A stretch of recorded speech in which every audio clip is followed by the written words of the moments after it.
Hey there, Andrew Anderson with the Longer Crowbar, and I am here with none other than Laban Ditchburn. Laban, why don't you tell everybody out there what they're going to get out of watching this? Well, thank you very much, Andrew. Have you ever struggled with limiting beliefs or addiction, addictive behaviors that do not serve you very well at all? Well, if that's you or someone you care about, that's exactly what we're going to be talking about today. That was really the reason that I put this together. Great stuff. So I'm sure, of course, I haven't ever had self-limiting beliefs or done things that aren't in my best interest.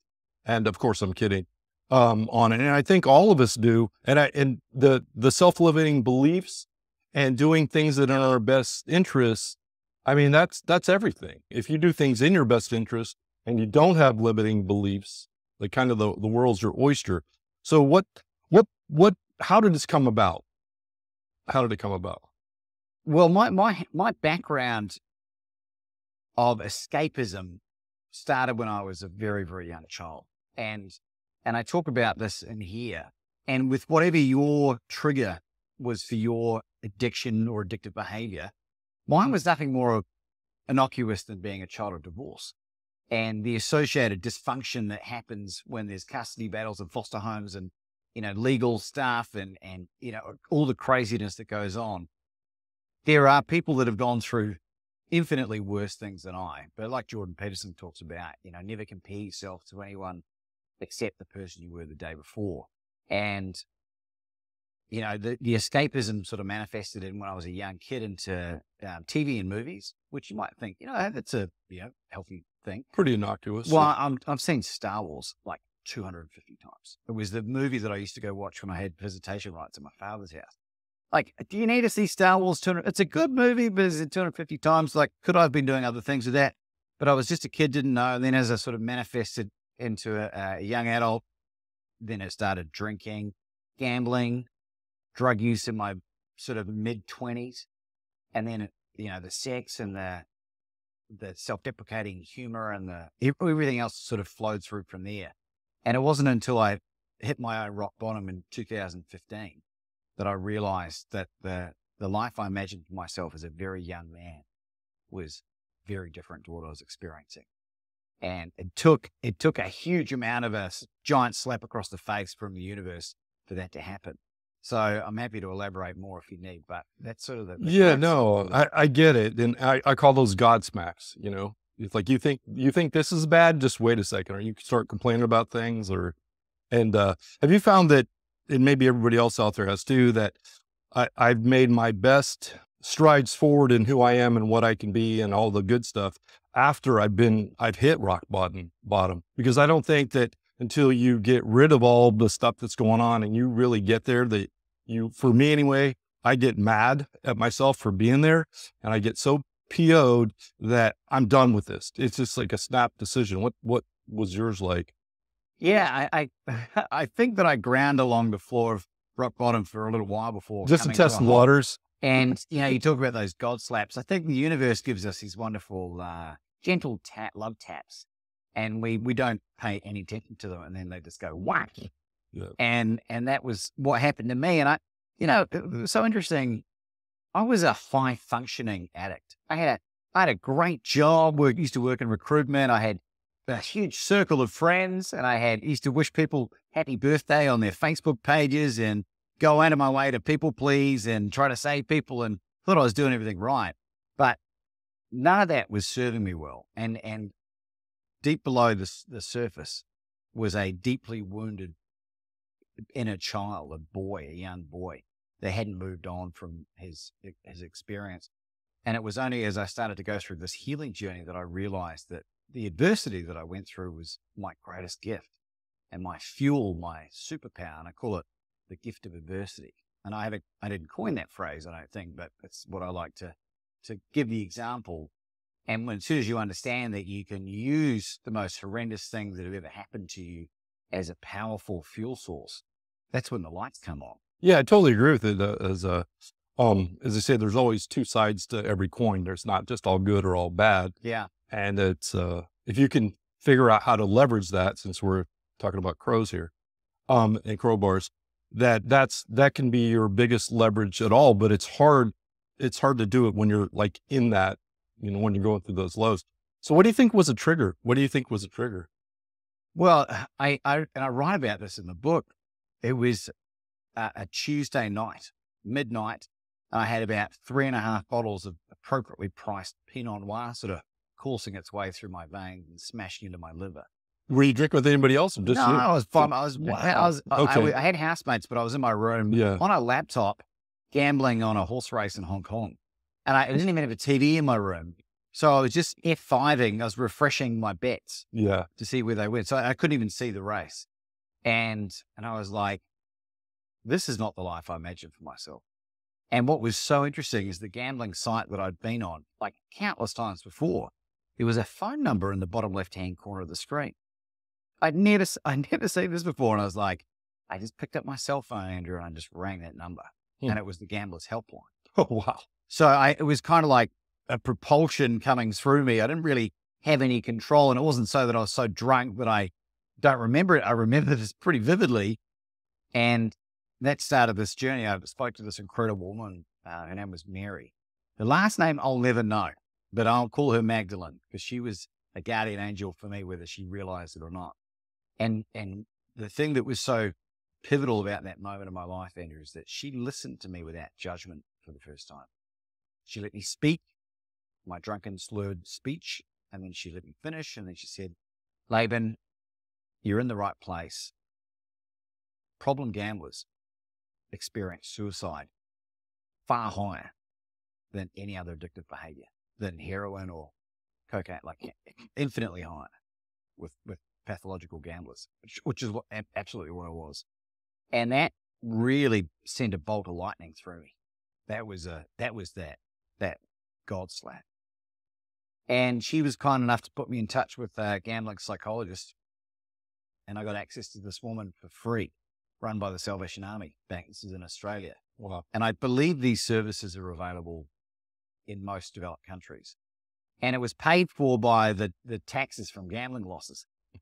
So I worked out the numbers, about broke even with all the free therapy, with all the money that I'd lost over the years. Oh, wow. That's crazy. So one of the things when I first ran into you, and these things supposedly happen randomly, but your ability to go in and talk to anybody in any situation is like nothing I've seen before. How do you explain that? Would you call yourself the world's best courage coach? Is that what it is? Yeah. It's an affectionate title that I've self-declared as how I show up in the world. World's best courage coach. It has zero to do with ego. It's a question I ask myself every morning. How will the world's best courage coach conduct himself? I'm the son of a retired radio announcer and a fiery redheaded hairdresser mother. Okay. And we blame our parents for so much dysfunction in our lives, but I've got to hand it to them, despite the adversity that we went through and the tumultuous, they split up when I was 3.5. I inherited many gifts. And I think one of them was certainly this confidence in a social environment. So, and that may not be your gift, but you may be a powerful introvert. You even describe yourself as an introvert, which I find hilarious because maybe it's the people that you're around that bring it out of you. Yeah, that's true. I'm just really selective about who I hang around with. Which is a big compliment for a fun life. I wasn't going for that.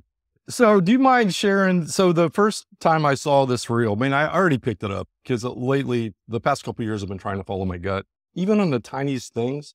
And so I can pick up, everybody always gives signs whether they know it or not. And I was like, okay, I met your beautiful wife and you, and I was like, these people are cool. I gotta get to know them.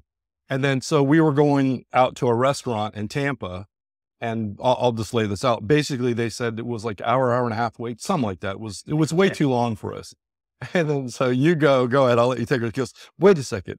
and well, this comes back to the limiting belief concept. And now once you start learning how to overcome a lot of these limiting beliefs, you can have a lot of real-time fun with it. So I think, they said maybe an hour and 15 wait. One of the busiest, it's the oldest Colombian restaurant in America, I think. Yeah. It's in here in Tampa.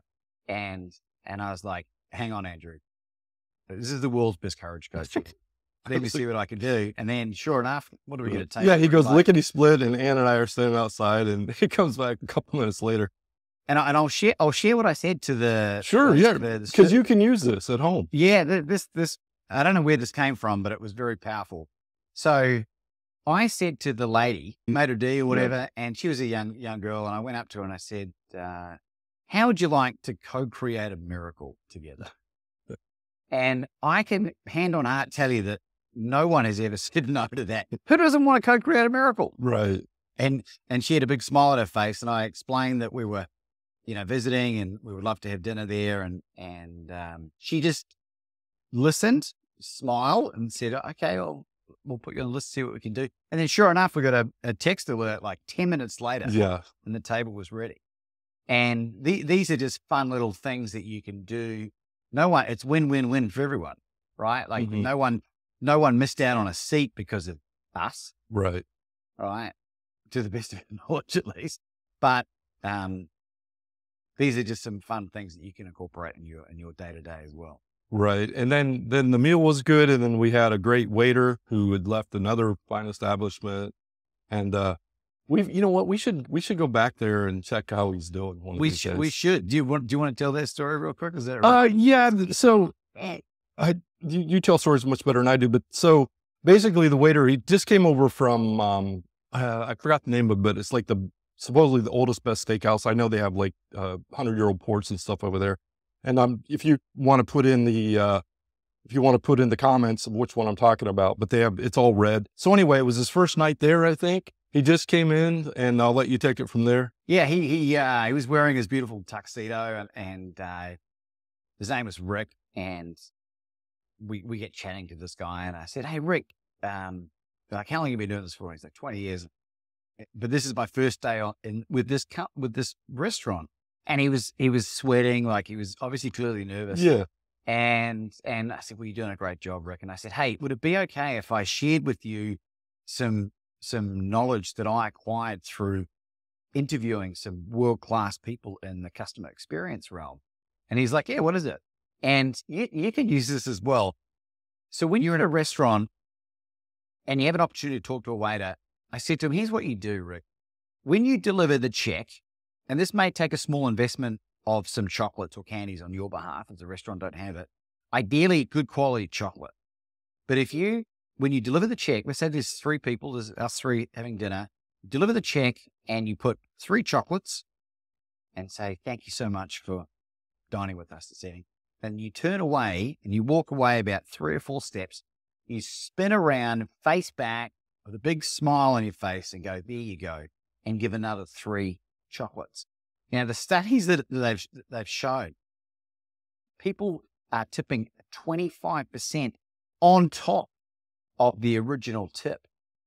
And so Rick was a great student, and we're just a little bit. We were talking about it. He came back, yeah. Right. We come back. He goes, "You wouldn't believe it." He goes, "I tried it." We go, "What happened?" He goes, "I got a 40% tip on a $140 check." And that was the first table. You'd only been given 3 tables on his first night. Yeah, they had. And he went and there were candies or chocolates that he'd found in the restaurants. It wasn't even anything fancy. Wasn't anything fancy. Yeah. But here's the beauty of this, at least in my opinion. I said, "Rick, here's what you do." I said, "You don't teach the other waiters how to do this.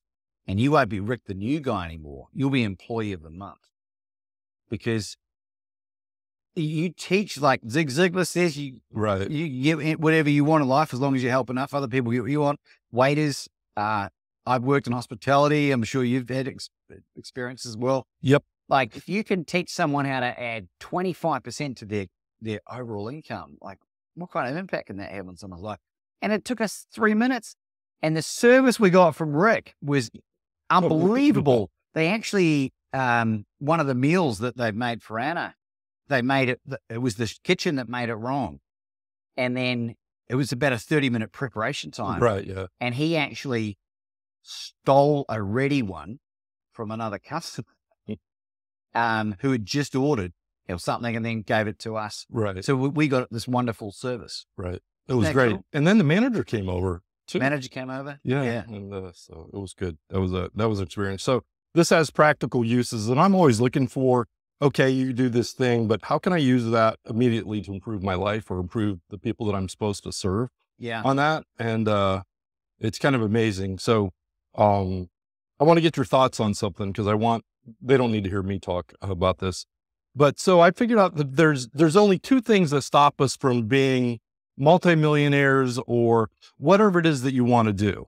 And that's, it comes on two things. The things that we think we know that aren't true, or the things we don't know.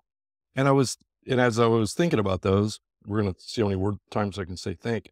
I think the hardest part is unlearning what we thought we know was true, but it's not, and it doesn't serve us.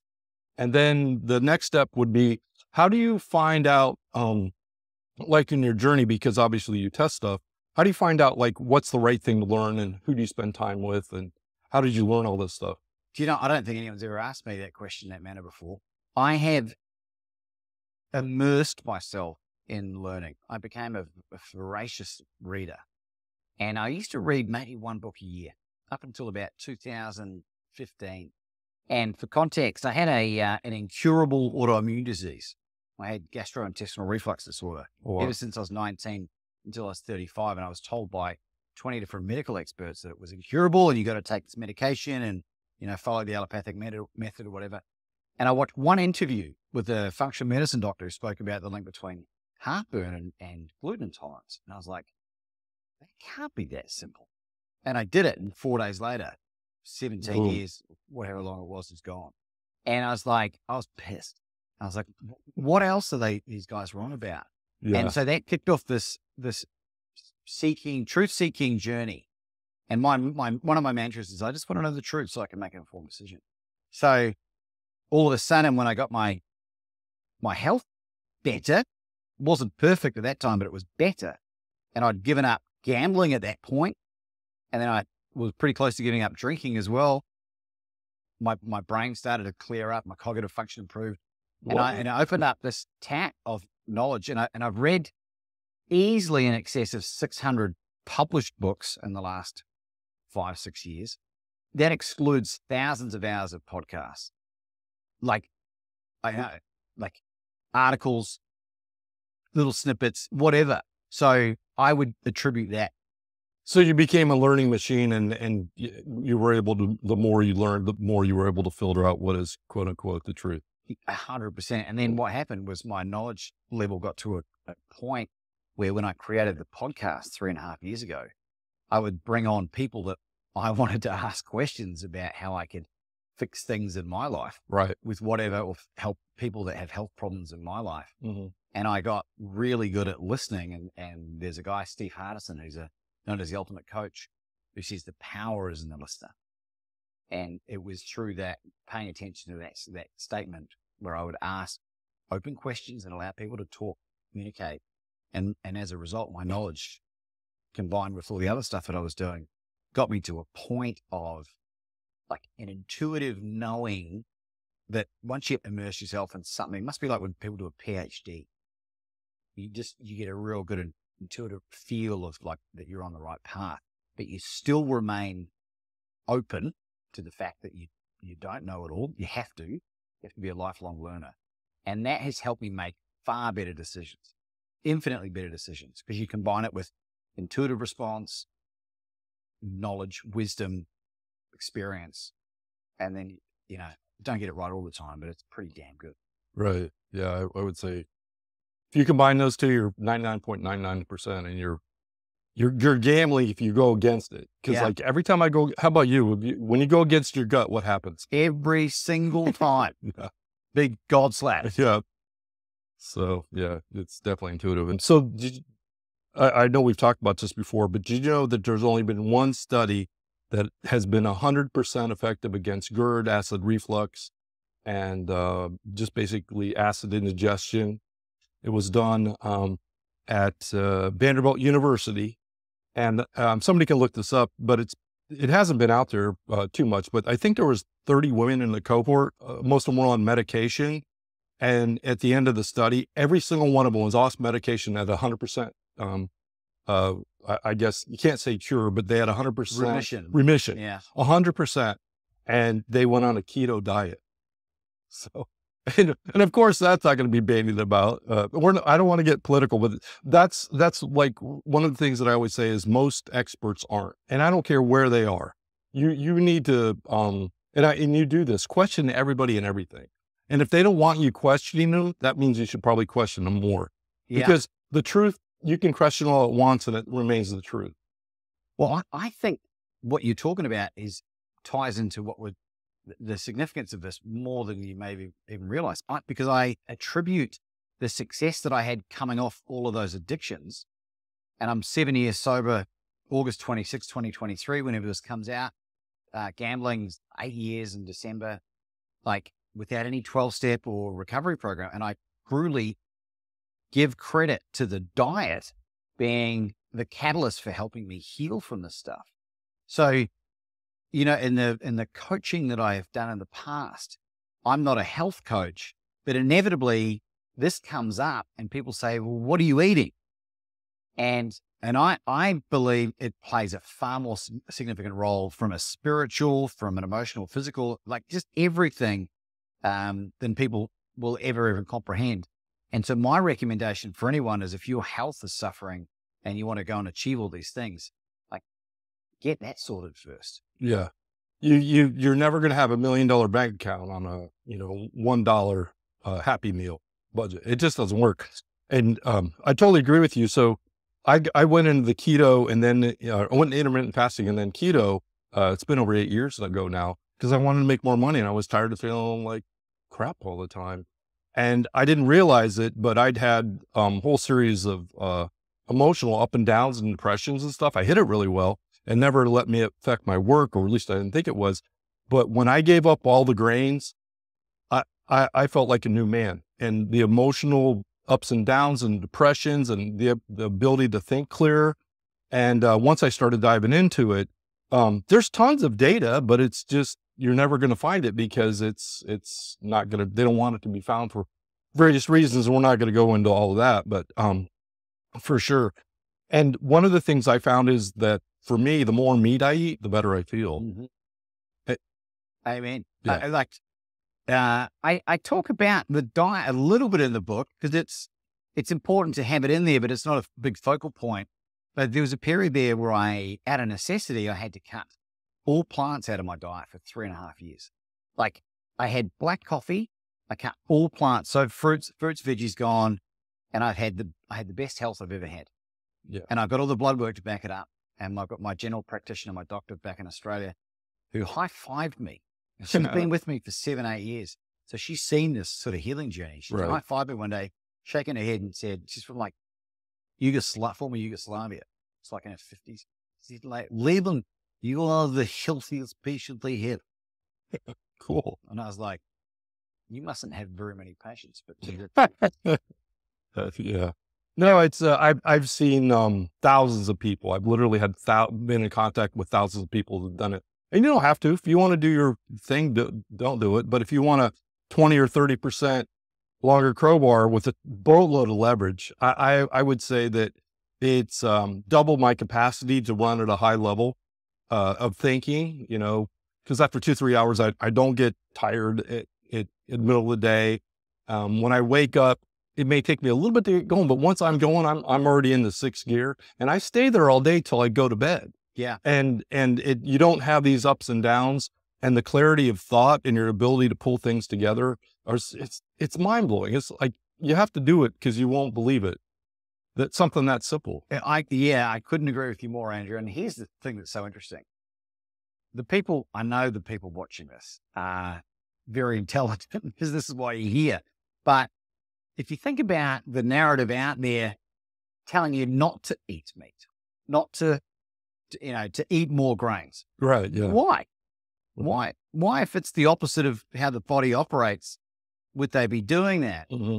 And, without getting political or whatever, it seems like an intentional slavery, subservient kind of mindset thing. And you can't step into your greatness, I don't think, whilst you're operating under that. I have completely shifted my political views, Mm-hmm. a lot of social views, my thoughts on spirit and source. I was very atheistic for a long time, Mm-hmm. even though I was raised in a born again Christian family. Right. And Do you think that was just rebellion though? a lot of it was rebellion Yeah. for sure. But Right. I was also like, I used to say, you only live once for Right. years. Now I believe that we are infinite spiritual beings who inhabit the physical form many, many times over. That's just my belief. But Yeah. like, isn't it interesting what evolves when I got healthier? When you could think more clearly. Yeah. Yeah. I like I said, we don't have to go into all the reasons why, but even if we just attribute, you can make a lot more money selling a product that costs you a nickel, like puffed wheat, and you can sell it for $4 Mm-hmm. versus a piece of meat, which you have to put in money and time and effort, and it's not an instantaneous thing. So if you just follow the money, that typically is the first layer of why things are done. And if you don't want to, go ahead and eat your vegetables and eat your bread and stuff. But if you try it for a week, go without sugar and the grains. I would suggest read Wheat Belly as a start if you're interested in doing this. It's a great book. It got me going. And then there's a whole list of them, but I don't want to get off on that tangent because I want to talk about how you can, because this is what most people are interested in. How can we help them make more money? Because when you have more money, I don't care what they say, being broke is a joke. Okay. You are not supposed to be a broke. Yeah. It sucks. I hate it. And if you don't have money, you can't only not help yourself, but you're not going to be able to help your family or your loved ones or anything else. And there's so much bad information out there because some of the stuff you've told me in our conversations like blow my mind. So what are some of the things that you can, because you need to go read his book here. We'll hold it up. Will that focus? Yeah, that's it there. Go buy this. And, what can you do? What 2 or 3 things can you tell people that they could do right away, pretty much with, and go practice on that would help them make more money or have a better relationship? Because those two are interconnected. Well, I'm super glad that you asked me this question because I've been thinking about it since the beginning of the conversation. I operate truly and have done for the last 3 to 4 years, definitely 3, with every single interaction that I go into, with what value can I add this person's life? What value can I add this person's life? Whether it be the checkout chick, the IT support guy in Bangalore, India, thousands of miles away, someone that you're helping out at the supermarket or whatever. And I'm not talking about just rushing up to people and saying, how can I help? Like when you have that mindset, Andrew, after a bit of time and some positive feedback loop, you get really good at solving people's problems. And that is the fastest way to generate relationships. And then what follows relationships? Success and opportunities. Right. People buy from people they know, like, and trust. Exactly. And I'll give you a great example, right? We went to Longhorn for steak the other day, my wife and I. And there was an older couple who we held the door open for. They were in their late 70s, and he was rickety as old get up. And he had a walking thing. He'd just come from hospital, and they were having a steak to celebrate. Good on him. And then they sat down, and we sat down. And then he was hobbling past me, and he was going to the bathroom. I just, because we've been chatting, I said, "Hey, let me give you a hand." And I just walked his hand to the bathroom. Right. And he wasn't like, "Oh, thank you very much." He was a bit, wanted to be independent, but he was very grateful for it. Yeah. And then an older woman who was sitting at the table waiting for a bunch of friends and family to arrive said to me, "It is so lovely to see people like you in the world that still exist." I felt amazing. Yeah. Then we start chatting, and turns out she's this fantastic jazz singer, and her husband's the co-founder of this $200 million business. And she just invited us out for late lunch next weekend. Cool. Now, But you didn't do that with the intention of gaining anything. no, there was no ulterior motive at all. Right. Because you have to be clean. It has to be clean and pure. Do it without any expectation of anything in return. No sketchiness involved. Well, it doesn't work. It doesn't work, right? So that's the first thing. Even the comment you said about, if you want to go and eat your vegetables or whatever, like I said earlier, I just want to know the truth so I can make an informed decision. All right. And people say all the time, there's so much information about nutrition. There's so much, like, if you're serious about leveling up, and you're like you want to be a high level entrepreneur, and you want to kick around with the best of the best, which is, I'm very blessed to say that's happening more and more in my life now. And that levels me up, right? You have to be open-minded to the fact that just because a whole general population of people believe it to be true doesn't make it right. And having that growth mindset has just been so eye-opening for me as well. Mm-hmm. And then pivoting when I am wrong, or there is something else that I've learned that, that's okay. I'll freely admit that as well. Not being afraid to say, you know what, I made a mistake. So technically that's 3 things, but I don't know if you want a third one as well.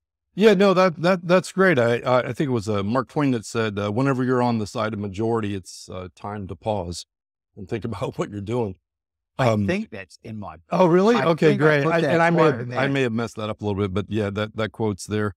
And so, yeah, it is about just like freely giving stuff and being the nicest person that you can be, you know, because you never know where people are coming from, and you got to, if you go in with a free mind, and if you don't expect anything, and just being a nice person, which you should be, which we all should be. So you're not like so self-absorbed or self-involved that you can see another person's needs a little help.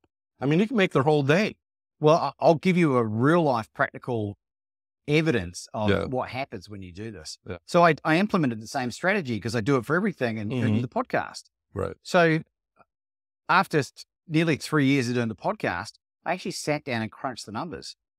Anna and I have been gifted more than $1 million worth of free things from podcast guests and the relationships that they've connected us with. Right. And I'm talking about things that you cannot buy.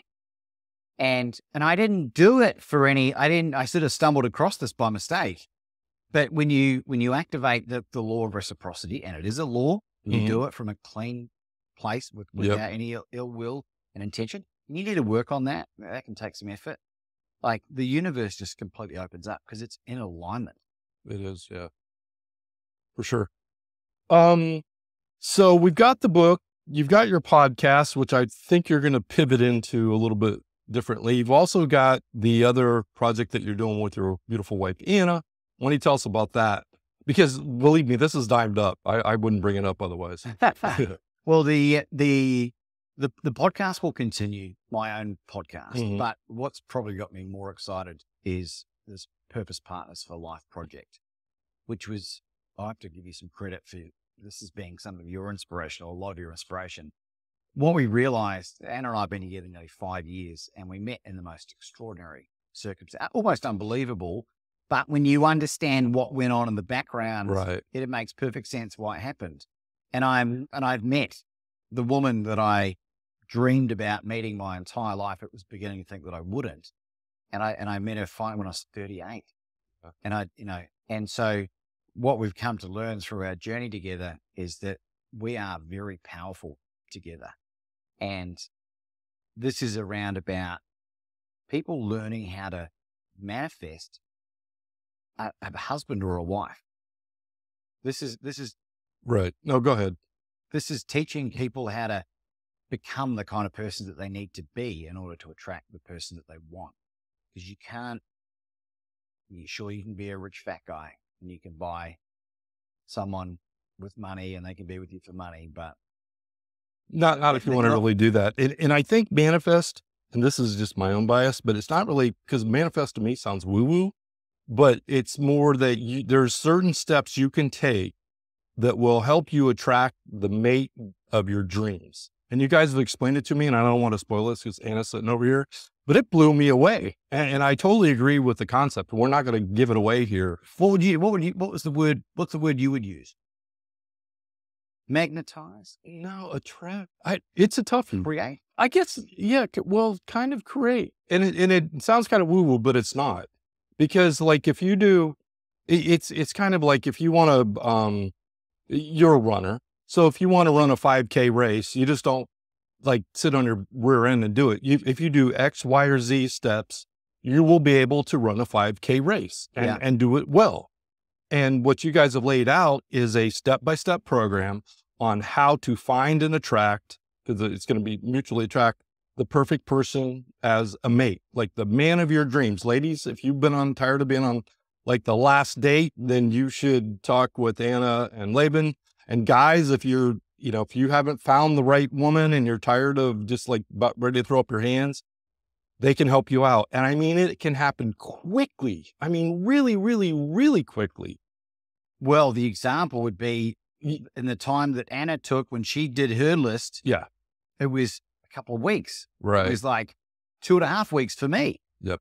And then, but I'd spent the years, right. 2 or 3 years in preparation for that unknowingly. Right. And you didn't have your step-by-step cheat sheet that you guys have right now I was either. flying completely blind at that point. And you've had a bunch of other clients that have had this same miraculous find their mate, like have been looking for dozens of years or more or whatever. 35 years is the longest break that someone had a relationship who's just found their purpose partner. Yeah. There's tons She's of them. in her late 60s. Crazy. Yeah. So if you want to find the man or woman of your dreams, that's definitely, check us out. Purposepartnersforlife.com. Oh, purposepartnersforlife.com. We'll put it in here in the description. So I think we've gone out over enough stuff for me. Do you have anything else you want to add to wrap this up? The only thing that I was thinking, in addition to what we've spoken about, is I might be the world's best courage coach, Andrew, but my wife is the most courageous person I know. And I attribute the stratospheric success. And when I talk about success, it's across all facets, health, wealth, and relationships, to having Anna in my life. And she almost says yes to anything. And when you have a purpose partner in your life like that, and you talk about breaking off the glass ceiling of limiting beliefs, that is priceless. Yeah. The most successful people I know, always, man or woman, always have a partner that supports them. And it's mind blowing. I mean, trying to play the Lone Ranger or not getting help, like, when Custer went out there, calling for help too late, it's 10 times harder, I think. Wouldn't you say? I mean, what would you say the difference is? I had a conversation with a friend of mine who's in my mastermind group. Her name's Felicia Froh. She's a African-American woman. She's a urologist. She's like in her 50s.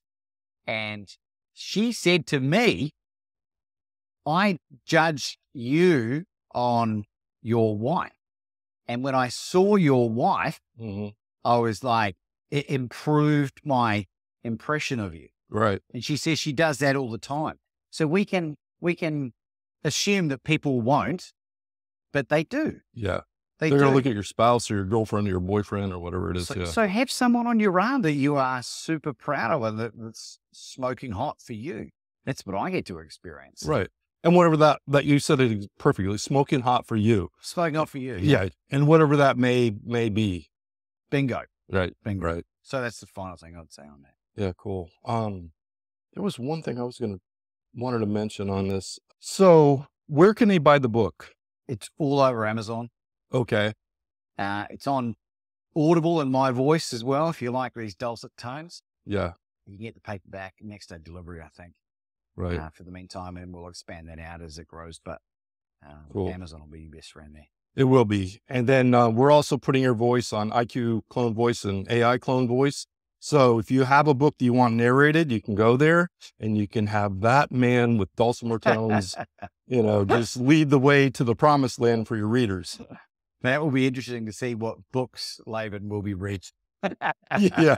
It'd be hilarious if some vegan activist bought my voice for their vegan book. There you go. Funny, wouldn't it? That part. Yeah. So cool.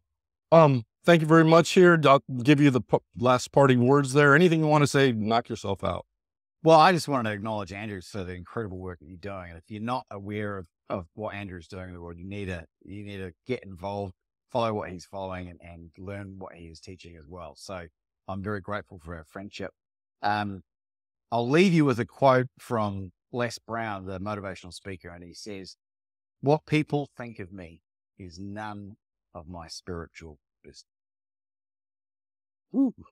I've not heard that one before. That's cool. I'm glad I All right, shared. cool.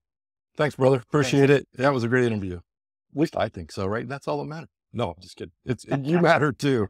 So go follow us. If we're on YouTube, do the YouTubey thing, subscribe, like, and everything else.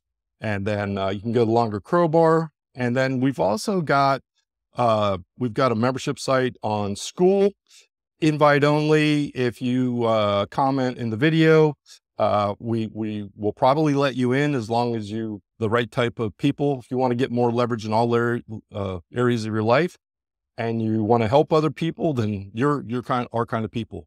And you guys, you and your wife have been in there and been in great help. And yeah, it's an amazing resource. Yeah, An amazing resource. it's cool. A lot of Been fun. wanting to do that for a while, just didn't have the right time or place, and now's it. So cool. All right, thanks everybody. We'll talk to you later.